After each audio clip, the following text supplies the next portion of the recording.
असलामुअलैकुम Weaver क्या हाल चाल है जिमें कि तुम लेते पे यूट्यूब चैनल चोलिस्तानी व्लॉग ते मैं मलिक ज़ैद इकबाल। अच्छा तो मेरा अज दा टॉपिक जेड़ा ना बहुत सीरियस है यार।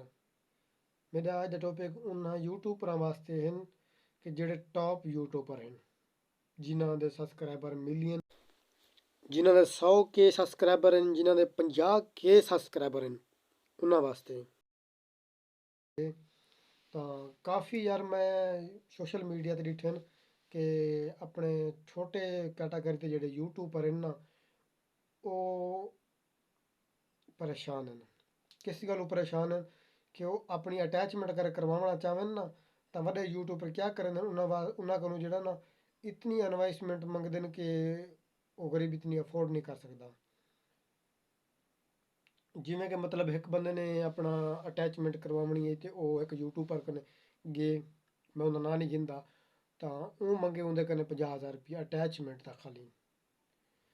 ਯਾਰ ਉਹ ਜਿਹੜਾ ਬੰਦਾ ਜਿਹਦੇ ਕੋਲ ਪੈਕੇਜ ਲਾਉਣ ਦੇ ਪੈਸੇ ਕਹਿ ਨਹੀਂ, ਉਹ ਆਦੇ ਚਲੋ ਵੀ ਕੰਮ ਇਨਵੈਸਟਮੈਂਟ ਦੇ ਯਾਰ 15 ਤੋਂ 20,000 ਰੁਪਇਆ ਇਨਵੈਸਟਮੈਂਟ 'ਚ ਮੇਰਾ ਚੈਨਲ ਦੀ ਇਨਵੈਸਟਮੈਂਟ ਅਟੈਚਮੈਂਟ ਥੀ ਵञे ਤਾਂ ਮੇਰਾ ਚੈਨਲ ਗਰੋ ਕਰ ਵੇ ਸੀ ਤੇ ਜਿਹੜਾ ਨਾ ਮੈਂ ਮੇਰੇ ਕੋਈ ਵੀਡੀਓ ਤੇ ਆਡੀਅנס ਆਉਣ ਪੈ ਵੇ ਸੀ, ਸਬਸਕ੍ਰਾਈਬਰ ਆਉਣ ਪੈ ਵੇ ਸਨ ਤੇ ਵਿਊਜ਼ ਆਉਣ ਪੈ ਵੇ ਸਨ, ਤਾਂ ਵਾਸਤੇ ਜਿਹੜਾ ਨਾ ਉਹ ਅਟੈਚਮੈਂਟ ਹੁੰਦੀ ਹੈ। ਤਾਂ ਲਿਹਾਜ਼ਾ ਉਹ ਵੱਡੇ यूट्यूबर क्या करें कि उनके कने इतनी इन्वेस्टमेंट मांगी कि वो गरीब कने अफोर्ड नहीं कर पाता, वो अफोर्ड नहीं कर सकता, ਉਹ ਲਿਹਾਜ਼ਾ ਚੁੱਪ ਕਰ ਪਾਉਂਦੇ। ਗਰੀਬ ਧੱਕੇ ਖਾ ਖਾ यूट्यूबਰਾਂ ਦੇ ਲਿਹਾਜ਼ਾ ਕਿ ਉਹ यूट्यूबर ਉਹਨਾਂ ਦੀ ਵੀਡੀਓ को भी ਵਾਚ ਕरेंਦੇ, ਉਹਨਾਂ ਦੀ ਵੀਡੀਓ को ਦੇ ਉਹਨਾਂ को ਫਾਲੋ ਕरेंਦੇ ਬਈ ਉਹ ਕਿਹੜੇ ਤਰੀਕੇ ਨਾਲ ਚੱਲਦੇ ਪਏ, ਕਿਹੜਾ ਕੈਟੇਗਰੀ ਦੇ ਵਲੌਗ ਬਣਦੇ ਪਏ ਜਾਂ ਟੈਕ ਦੇ ਬਣਦੇ ਪਏ, ਤੇ ਉਹ ਗਰੀਬ ਜਿਹੜਾ ਨਾ ਠੱਗ ਤਰੋੜ ਤੇ ਬਹਿ ਗਏ ਨਹੀਂ ਕਰ ਸਕਦੇ ਅਫੋਰਡ ਪੈਸਾ ਇਤਨਾ। ਤਾਂ ਮੇਰੇ ਆਖਣ ਦਾ ਇਹ ਮਕਸਦ ਹੈ ਕਿ ਲਿਹਾਜ਼ਾ ਤੁਸੀਂ ਜਿਹੜਾ ਨਾ ਉਹਨਾਂ ਨਾਲ ਅੱਛਾ ਸਲੂਕ ਕੀਤਾ ਕਰੋ, ਕਮ ਇਨਵੈਸਟਮੈਂਟ ਤੇ ਜਿਹੜੀ ਨਾ ਉਹਨਾਂ ਦੀ ਅਟੈਚਮੈਂਟ ਕੀਤੀ ਕਰੋ ਤਾਂ ਕਿ ਉਹ ਉਹਨਾਂ ਦੀ ਤਾਂ ਕੋ ਜਿਹੜਾ ਨਾ ਕਮ ਤੋਂ ਕਮ ਜਿਹੜਾ ਨਾ 20-25 ਹਜ਼ਾਰ ਤੋਂ ਲੱਭਦੇ ਨਾ ਇਨਵੈਸਟਮੈਂਟ ਦਾ ਅਟੈਚਮੈਂਟ ਦਾ ਤੁਸੀਂ ਉਹ ਕਰੋ।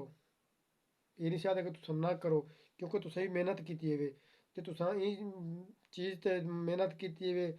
ਅੱਜ ਤੁਸੀਂ ਮਿਲੀਅਨ ਦੇ ਸਬਸਕ੍ਰਾਈਬਰ ਦੇ ਮਾਲਕ ਹੈ ਵੇ, ਤੁਹਾਡੀ ਅੱਛੀ ਆਡੀਅנס ਹੈ, ਤੁਹਾਡੇ ਕੋਲ ਵਿਊਜ਼ ਆਉਂਦੇ ਪਏ ਤਾਂ ਉਹਦੀ ਅੱਛੀ ਇਨਕਮ ਵੀ ਤਾਂ ਆਉਂਦੀ ਪਈ ਹੋ ਸੀ ਨਾ। ਮਤਲਬ ਕਿ ਜਿੰਦੀ ਇੱਕ ਵੀਡੀਓ ਅਪਲੋਡ ਕਰਨ ਤੋਂ ਬਾਅਦ 24 ਘੰਟਿਆਂ ਦੇ ਵਿੱਚ ਕੋਈ 1 ਮਿਲੀਅਨ ਜਾਂ 2 ਮਿਲੀਅਨ ਤੋਂ ਕ੍ਰਾਸ ਕਰ ਵੈਂਦੀ ਹੈ, ਆਖਰ ਉਹ ਵੀਡੀਓ ਦੀ ਉਹ ਕੋ ਇਨਕਮ ਤਾਂ ਆਉਂਦੀ ਹੈ ਨਾ। यूट्यूब ये तो नहीं कि वो इनकम नहीं देता, वो वीडियो की इनकम वो अच्छी खासी आती है। तो लिहाजा जो छोटे यूट्यूबर हैं ना उन्होंने तुम नरमी पेश की करो, तो कम जो ना इन्वेस्टमेंट उन्होंने अटैचमेंट की करो। तो लिहाजा जो तुस वे यूट्यूबर है ना तो असं सब को मिलन की इतनी इन्वेस्टमेंट पेमेंट करो, या साढ़े नाल गाल बात करनी हो तो इतनी इन्वेस्टमेंट करो, पेमेंट पे करो। ਤਾਂ ਸਾਰੇ ਨਾਲ ਟੈਪਿੰਗ ਤੇ ਮੈਸੇਜ ਵੀ ਕਰਨੇ ਹੋਵਨ ਤਾਂ ਉਹਨਾਂ ਦੀ ਵੀ ਅਟੈਚਮੈਂਟ ਉਹ ਪੇਮੈਂਟ ਅਦਾ ਕਰੋ। ਮੈਂ ਜਿਹੜਾ ਨਾ ਇੱਕ यूट्यूबर है, बहुत अच्छा खासा यूट्यूबर है, व्लॉग ਬਣਾਉਂਦੇ यूट्यूब ਦੇ ਬਾਰੇ ਜਿਹੜਾ ਨਾ ਡਿਸਕਸ ਕरेंਦੇ, मतलब ਕਿ ਕਿਵੇਂ ਵੀਡੀਓ ਗਰੋ ਕਰਨੀ ਹੈ, ਸਬਸਕ੍ਰਾਈਬਰ ਕਿਵੇਂ ਵੱਧ ਸਨ, ਜਾਂ ਜਿਵੇਂ मतलब ਕਿ ਉਹ ਟੈਕ ਦੇ ਵੀ ਜਿਹੜਾ ਨਾ व्लॉग ਬਣਾਉਂਦੇ ਵੀਡੀਓ ਅਪਲੋਡ ਕਰਦੇ। ਤਾਂ ਮੈਂ ਉਹਦਾ ਜਿਹੜਾ ਨਾ ਨੰਬਰ ਚਾਹਤੇ ਮੈਂ ਖੁਦ ਜਿਹੜਾ ਨਾ ਲੋ ਕੈਟਾਗਰੀ ਦੇ ਜਿਹੜਾ ਨਾ यूट्यूबर ਆ, मेरी अपनी ऑडियंस अच्छी कहनी, मेरे अपने अच्छे सब्सक्राइबर कहनी, ठीक है ना। तो लिया तो मैं को जो मैसेज किए ना, मैं को वॉइस मैसेज किए मैं, ठीक है ना। मतलब वीडियो दी एंड तक मैं वो वॉइस मैसेज भी सुने सा। तो मैं को मैसेज किए मैं तो मेरे को मैं वापस जो ना टाइपिंग ਦੇ ਵਿੱਚ ਮੈਸੇਜ ਕੀਤੇ ਸੀ ਕਿ ਅਗਰ ਮੇਰੇ ਨਾਲ ਕੋਈ ਗੱਲਬਾਤ ਜਾਂ ਮੇਰੇ ਕੋਲ ਕੋਈ ਮਸ਼ਵਰਾ ਕਰਨਾ ਹੋਵੇ ਤਾਂ ਇਹ ਮੇਰਾ ਨੰਬਰ ਹੈ, ਇਹ ਨੰਬਰ 'ਤੇ ਮੇਰੇ ਕੋਲ ਪੇਮੈਂਟ ਅਦਾ ਕਰੋ 800 ਰੁਪਇਆ। ਤਾਂ ਮੈਂ ਤੁਹਾਡੇ ਨਾਲ ਜਿਹੜਾ ਨਾ ਗੱਲ ਕਰੇ ਸਾਂ, ਤੁਹਾਡੇ ਨਾਲ ਡਿਸਕਸ ਕਰੇ ਸਾਂ, ਤੁਹਾਡਾ ਮਸਲਾ ਹੱਲ ਕਰੇ ਸਾਂ। ਮਸਲਾ ਹੱਲ ਕਿਆ ਕਰੇ ਸੀ ਯਾਰ, ਉਹਦੇ ਕਨੇ ਸਿਰਫ ਪੁੱਛਿਆ ਕਿਆ ਆਈ, ਉਹਦੇ ਕਨੇ ਇਹ ਪੁੱਛਿਆ ਸੀ ਕਿ ਯਾਰ ਇਹ ਜਿਹੜਾ ਆਡੀਅנס ਸੈਕਸ਼ਨ ਹੈ ਵਾਈਟੀ ਸਟੂਡੀਓ ਦੇ ਵਿੱਚ ਇਹ ਜਿਹੜਾ ਨਾ ਓਪਨ ਨਹੀਂ ਥਿਆ, ਇਹਦਾ ਕਿਆ ਮਕਸਦ ਹੈ, ਕਿਵੇਂ ਕਿਆ ਇਹਦਾ ਸੋਲੂਸ਼ਨ ਹੈ, ਸਿਰਫ ਇਹੀ ਪੁੱਛਿਆ ਜੀ। ਇਸ ਤੋਂ ਇਲਾਵਾ ਹੋਰ ਕੁਛ ਵੀ ਨਹੀਂ ਹੈ। ਜਾਂ ਹੋ ਸਕਦਾ ਮੈਂ ਵਾਇਸ ਮੈਸੇਜ ਮੈਂ ਸਹੀ ਨਹੀਂ ਸੁਣਿਆ, ਹੋ ਸਕਦਾ ਜਿਹੜਾ ਨਾ ਉਹਨੇ ਵਾਇਸ ਨਾ ਸੁਣੀ ਹੋਵੇ ਮੇਰੀ। ਤਾਂ लिहाजा मेहरबानी कीती करो, ठीक है ना। गाल बात दे भी तुसां पैसे गिनण पै गए वे तां वल अल्लाह ही तुहाकू तरक्कियां देवे, ते तुसां वल इ'यां ते नहीं जेह्ड़ा ना कर सकदे पैसे कट्ठे। मसलन कि तुसां गाल करन दे भी पैसे गिनसो, मिलण दे भी पैसे गिनसो, फोटो शूट दे भी तुसां पैसे गिनसो। हाँ, तुहाडी अगर शक्ल भी देखनी होवे तो तुहाकू पेमेंट अदा करनी पोसी। कि उसमें यार यूट्यूब पर है तुसां इतनी भी ज्यादा कट्ठी नहीं करनी चाहिए। पूरा पूरा हाथ मारा करो, अल्लाह ताकू जेह्ड़ा ना जज़ा खैर देवे, अल्लाह ताकू इन तो भी ज़्यादा कामयाबी देवे। तो मेरे आखन का ये मकसद है कि जितने भी लो कैटागरी दे यूट्यूब पर हैं तुहाडे कन्नै कोई मसला पुछदे न या अटैचमेंट करवेंदे न तो कम कीमत च उन्हां दी इन्वेस्टमेंट च जेह्ड़ा ना अटैचमेंट कीती करो, तो मेहरबानी कीती करो क्योंकि उन्हां दे दिल खुश थी सन। ते लिहाजा मेहरबानी कीती करो यार।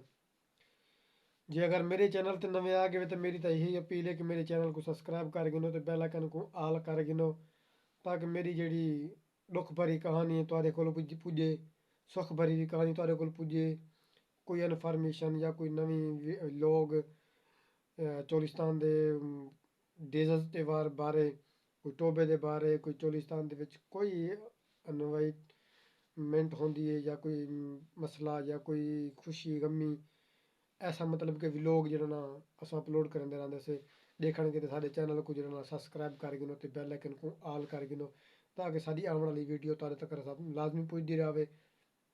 साढ़े यूट्यूबरां दा जेह्ड़ा ना इहो मसला होंदे कि साढ़े कोल अच्छी ऑडियंस होवे, साढ़े सब्सक्राइबर होवन, ठीक है ना, ते बिया कुछ भी ना होवे। साढ़ा मसला मेन इहो होंदे कि साढ़े यूट्यूब ते अच्छी ऑडियंस होवे, व्यूज़ होवन ते सब्सक्राइबर होवन, साढ़ी वीडियो को लोग ज़्यादा तो ज़्यादा देखें। तो मेरे दिल की भी ख्वाहिश ये है कि मेरी वीडियो जेह्ड़ा ना ज़्यादा लोग देखें, तो मेरे चैनल को भी लोग ज़्यादा सब्सक्राइब करें तो शेयर भी करें, ताकि असां भी उन पोजीशन ते पुजसूं तुहाडी मुहब्बतां नाल, तुहाडी प्यार नाल, इखलाक नाल, ठीक है ना।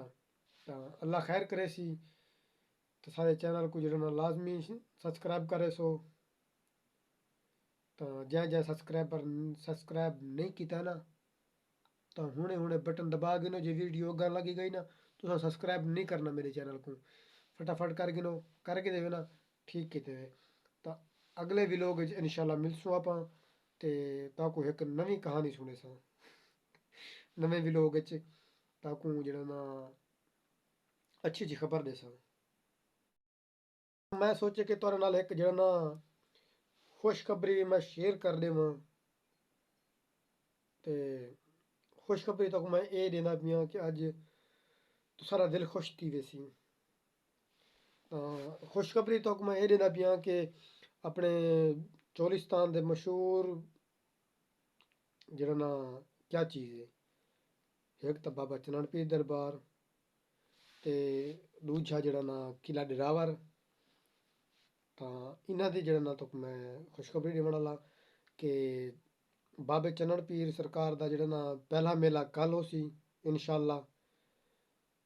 ते दूजा अपना चोलिस्तानी जीप रैली जेह्ड़ी डेजर्ट जीप रैली है, बहु मुल्खां तो लोक आंदे न, तां बहु इलाके अपने पाकिस्तान दे विच भी आंदे न लोग। सब तो पाकिस्तान दी सब तो वड्डी जेह्ड़ा ना जीप रैली पाकिस्तान दे विच होंदी है, आल दुनिया दे विचों भी। तां बहु खतरनाक ट्रैक जेह्ड़ा ना चोलिस्तान दा होंदा अपने क्या ड्राइवर दा, तां उं'दी भी रैली दा जेह्ड़ा ना शेड्यूल बन गे 20 जनवरी को जेह्ड़ा ना फरवरी को सॉरी 20 फरवरी को जेह्ड़ा ना चोलिस्तानी जीप रैली दा आगाज़ होसी। तां पहला राउंड जेह्ड़ा ना 21 फरवरी को होसी, ते दूजा राउंड जेह्ड़ा ना 23 फरवरी को होसी, ते त्रीजा राउंड जेह्ड़ा ना 25 फरवरी को होसी आखिरी।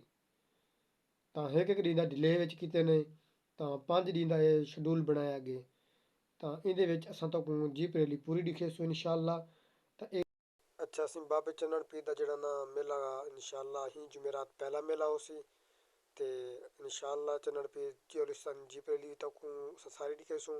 ते नाल ता कोई स्क्रीन शाट नज़र आंदा पिया सी, एह् यूट्यूब पर दा जेह्ड़ा में कुछ मैसेज कीते सी।